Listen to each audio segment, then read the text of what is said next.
জন্য আমি আস্তে আস্তে নাজিল করছি, একসঙ্গে নাজিল করছি না। এই মজবুতি দুই প্রকার মনে রাখুন, একটা হলো মাইন্ডে ধারণ করা, আর আরেকটা কর্মজীবনে ধারণ করা, কর্মে ধারণ করা।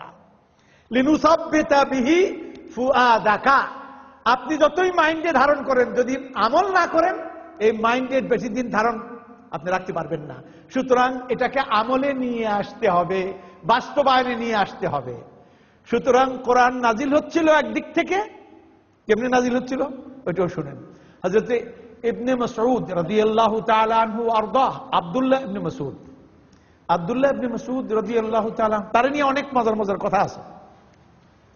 তিনি বলেন যে আমাদের মধ্যে হতে কেউ নবী করিম সাল্লাল্লাহু আলাইহি ওয়াসাল্লামের নিকট থেকে একসঙ্গে 10 আয়াতের বেশি সবক গ্রহণ করত না। একসঙ্গে কয় আয়াত? 10 আয়াত, বেশির বেশি 10 আয়াত, এর বেশি না। তারপর কি করত? তো কয় ওয়ালা ইউজাবিজুহুন্না, নতুন কোন সবক, এটাকে অতিক্রম করে নতুন কোন সবক তারা গ্রহণ করত না। হাত্তা ইয়ারিফা আও ইয়ালামা মানিয়াহুন্না ওয়াল আমালা বিহিন্না, যতক্ষণ পর্যন্ত এগুলোর অর্থ বুঝে না নিত এবং যতক্ষণ পর্যন্ত এটা আমলে বাস্তবায়ন না করত, নতুন করে সবক আর নিত না। সুবহানাল্লাহ। তাহলে একদিকে নাজিল হতো, আরেকদিকে শিক্ষা দেয়া হতো, আরেকদিকে তারা শিক্ষা নিতেন, আবার এটাকে বাস্তবে রিয়েলাইজ করতেন, রিয়েলাইজেশন, সেখানে যেতেন। আবার যখন এটা পুরো হজম করে সারতেন, হজম করাটা কেমন? আমার নানা শেষ বয়সে, শেষবারে যখন আমি দেখলাম, খুব বুজুর্গ বড় আলেম ছিলেন, ওনাকে দেখতে গেলাম, তো আমাকে দেখে খুব খুশি হলেন। আমার জামা কাপড় খুব লম্বা টম্বা, এগুলি ছবি সুরত দেখে ওনার নাতি দেখে খুশি হলেন। খুশি হয়ে একটা নসিহত আমাকে করলেন, আপনারা শুনুন। তিনি বললেন যে মা যখন তার শিশুকে, ছোট্ট শিশুকে খেতে দেয় ফিডিং করে, তো ফিডারের মধ্যে দেখবেন 1, 2, 3, 4 এরকম ইয়ে থাকে না? হ্যাঁ, লেভেলের মধ্যে থাকে। 1, 2, 3, 4, 5, 7, 8, 9 থাকে। তার মানে কি? ওনার ভাষায় উনি বলেছেন, তখন তো আর এরকম করা হতো না।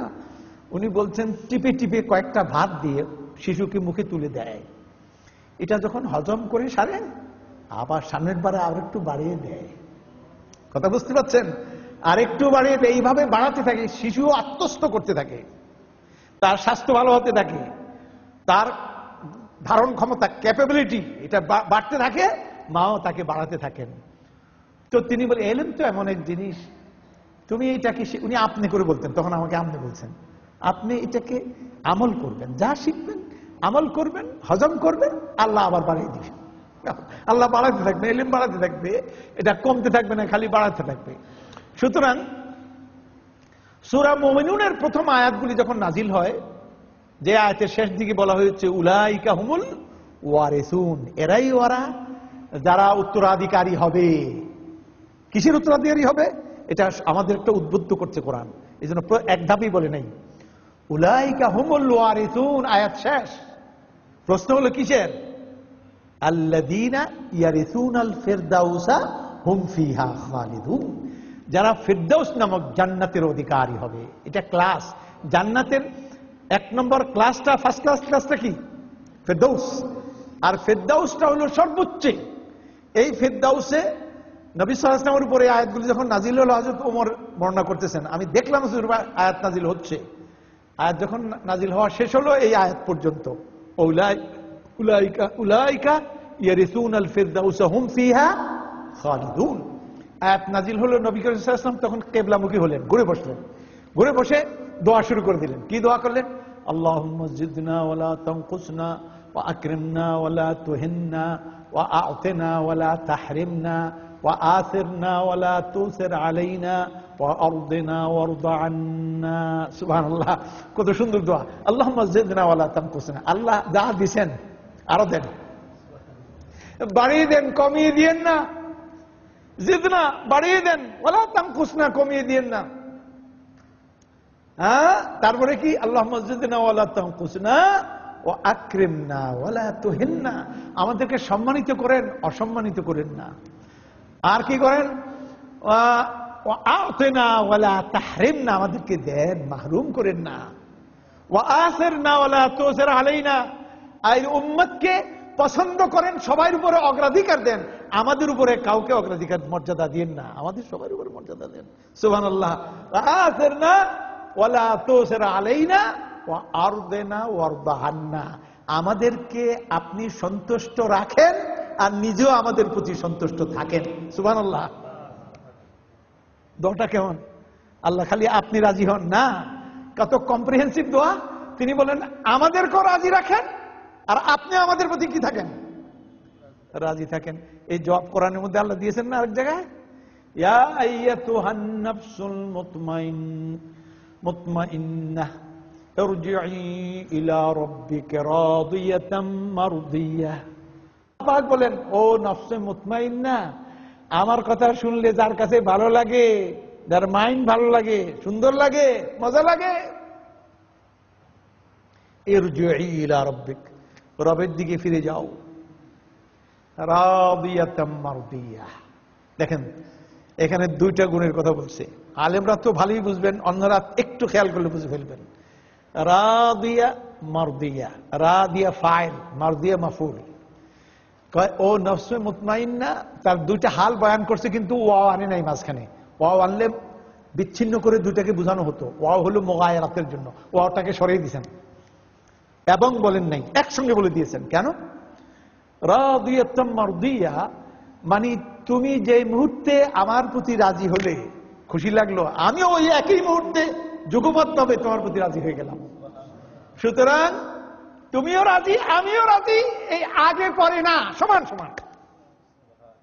দেখুন হাত দুটা আঙ্গুল কেমন দেখেন, এরকম হলে তো একটা আগে পিছনে দেখেন আঙ্গুল এটা পরে চলে গেছে, কিন্তু না, এটাকে রাদিয়া মারদিয়া। রাদিয়া ওয়া মারদিয়া যদি হতো তাহলে গ্যাপ হয়ে যেত, যে তুমি রাজি হও তারপরে আমি রাজি হব না। রাদিয়া মারদিয়া, যেই মুহূর্তে তুমি রাজি ওই মুহূর্তে আমিও রাজি, একই সময় রাজি, একটু দেরি করবো না। সুতরাং নিজেও রাজি থাকেন, আমাদেরকেও রাজি করেন। নবী সাল্লাল্লাহু আলাইহি ওয়াসাল্লাম তিনি দোয়া করলেন, জিদনা, আল্লাহ পাক শিখিয়েছেন, অকর রব্বি জিদনি ইলমা। সূরা তাহার মধ্যে বলে দিয়েছেন, আরো সুন্দর বলেছেন, তিনি বলেছেন ওয়ালা তা'জাল বিল কুরআনি মিন ক্বাবলি আন ইউকদা ওয়াহয়ুহু, এই কোরআনকে মুখস্থ করার জন্য তুমি ত্রস্ত হইও না। তুমি কি হইও না? ত্রস্ততা দেখিও না, তাড়াহুড়া করো না। মিন ক্বাবলি আন ইউকদা ওয়াহয়ুহু, ওহীটা পরিপূর্ণভাবে নাজিল হওয়ার আগে নিজেই আগে বেড়ে যেও না। দেখছেন একটু আগে বলেছিলাম না, আয়াতটা এখন মনে আসলো। মিন ক্বাবলি আন ইউকদা ওয়াহয়ুহু ওয়াকুর রব্বি জিদনি ইলমা, আর তুমি বলো, আয় রব আমার ইলম বাড়িয়ে দেন। সুবহানাল্লাহ। মানে আল্লাহ বলেন আমি তো দেবই, তুমি একটু চাইয়া নাও না। ওয়াকুর রব্বি জিদনি ইলমা, আয় আমার রব আমার ইলম আপনি বাড়িয়ে দেন, আমার ইলম বাড়িয়ে দেন। সুবহানাল্লাহ সুবহানাল্লাহ সুবহানাল্লাহ সুবহানাল্লাহ। তাহলে পরে আল্লাহু আকবার আল্লাহু আকবার আল্লাহু আকবার আল্লাহু আকবার আল্লাহু আকবার। আমি মানে কতগুলি কথা সামনে আসছে, কোনটা বাদ দিয়ে কোনটা যাব সেটা দেখতেছি আমি। এখন এই যে কোরআন কারীম, নবী করিম সাল্লাল্লাহু আলাইহি ওয়াসাল্লাম কোরআন শিক্ষা দিলেন, আর তারা কোরআন নিয়ে কি করতেন? জি, তারা কোরআন একদিকে শিখতেন, আরেকদিকে সাথে সাথে আমল করতেন। আর আমাদের অবস্থা কি? আমাদের কোরআন তো আমরা শিখি না, যাও শিখি তা আবার কি করি না? আমল করি না। আবার আমরা যারা শিক্ষা দেই তারাও কিন্তু অনেক সময় হক কথা সময় মতো আবার বলি না। কেমনে? বাড়িতে কোরআন শরীফ আছে, বড় লোক মানুষ, মন্ত্রী, minister, MP, professor, writer, thinker, lecturer, director, administrator, অনেক কিছু। কোরআন কোনোদিন ধরে নাই। কোরআন তো মৌলবীদের জন্য, মোল্লাদের জন্য কোরআন তো, কিন্তু ওনার বাড়িতে কোরআন আছে। দুটা বিশ্বাস, একটা হলো বরকত, ইমান তো আছে একটু, কাজে বরকত থাকবো, কোরআন বাড়িতে থাকলে কি থাকবে? এক নম্বর।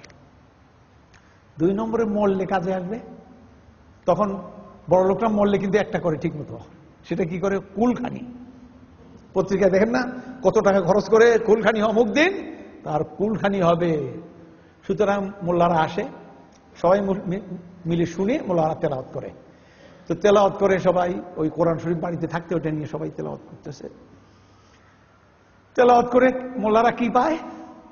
তারা 500 টাকার নোট পায়, আর পরাঠা, আর খাসির কলিজি ভুনা। আমি যেভাবে বলছি মনে মনে আপনার সন্দেহ করেন কিনা বলে আপনিও বোধহয় সুযোগ নেন, তাই নাইলে বলেন কেন? জি, একসময় সুযোগ নিয়েছি। ইন্না লিল্লাহি ওয়া ইন্না ইলাইহি রাজিউন। সুযোগ নিয়েছি, এগুলি পয়সা কামাই করছি, ইনশাআল্লাহ এগুলি খরচ করে ফেলছি আল্লাহর মেহরবানি। এগুলি আমার পকেট নাই, আল্লাহর মেহরবানি, আমি খরচ করে ফেলছি, আল্লাহর মেহরবানি। এখন এই যে মৌলবীরা পড়লো, তারা কি পড়লো? কোরআন সূরা ইয়াসিনের মধ্যে একটা আয়াত শুনুন, ইরশাদ হচ্ছে যে লিউনযিরা মান কানা হাইয়া, এই কোরআন দেয়া হলো যে ব্যক্তি জীবিত তাকে সতর্ক করার জন্য। এই কোরআনটা আল্লাহ পাক দিলেন কিসের জন্য? কাকে সতর্ক করার জন্য? জীবিতকে সতর্ক করার জন্য। কিন্তু এখন যে কোরআন শরীফ পড়া হইতেছে, কারে সতর্ক করতেছে? যে মরেছে তার না দরকার হয়েছে? ওনাদের তো দরকার, ওনাদের বাড়িতে কোরআন শরীফ আছেই, ওনারা এখানে পড়তেছে কার সতর্ক করার জন্য? মরা মানুষ। আল্লাহ কয়, কোরআনই নিজে কয় তো জীবিত মানুষকে। মৌলবীরা এখন ওই কথাটা আবার তর্জমাও করে না, কয় না, কইলে তো আবার 500 নোট বন্ধ হয়ে যাবে, আবার হালুয়া রুটি বন্ধ হয়ে যাবে। ইন্না লিল্লাহি ওয়া ইন্না ইলাইহি রাজিউন। वो जमाने में मुअज़्ज़ज़ थे मुसलमान होकर, वो जमाने में मुअज़्ज़ज़ थे मुसलमान होकर, और तुम खार हुए तारिके कुरान होकर। আল্লামা ইকবাল বলেন, ওই জমানায় কোরআন যখন নাজিল হয়েছিল, তারা পৃথিবীকে ডমিনেট করেছিলেন, তারা কর্তৃত্ব করেছিলেন, নেতৃত্ব দিয়েছিলেন, সম্মানিত ছিলেন। মুসলমান হোকার, তারা কি ছিলেন? মুসলমান। और तुम खार हुए, আর তোমরা আজকে লাঞ্ছিত, বঞ্চিত, ধিক্কৃত, অপমানিত। তারিকে কোরআন হোকার, কোরআনকে ছেড়ে দেওয়ার জন্য। কোরআন তোমরা ছেড়ে দিয়েছ। আপনারা ঘটনা জানেন, ওমর রাদিয়াল্লাহু তাআলা যখন জেরুজালেম দখল করতে যান, আবু উবাইদা ইবনুল জাররাহ প্রধান সেনাপতি, উনি 1 মাস ধরে জেরুজালেম ঘেরাও করে রেখেছেন। চতুর্দিক থেকে রসদ সাপ্লাই বন্ধ, কতক্ষণ আর খাবে ভিতর থেকে। সুতরাং তাদের সেনাপতি লিখলেন আবু উবাইদার কাছে, আপনাদের বাদশাহ যদি আমাদের দেশে স্বয়ং আসেন, তাইলে বিনা যুদ্ধে আমরা তার হাতে, তার সামনে সারেন্ডার্ড হতে রাজি। দেখলো যে মারামারি লাগবে না, খুনোখুনি লাগবে না, রোমকরা তো এরা তো যোদ্ধা, অনেক পুরাতন জাতি। সুতরাং বিনা রক্তপাতে এই রোমকদের সবচেয়ে সম্মানিত হলো প্রভিন্স কোনটা?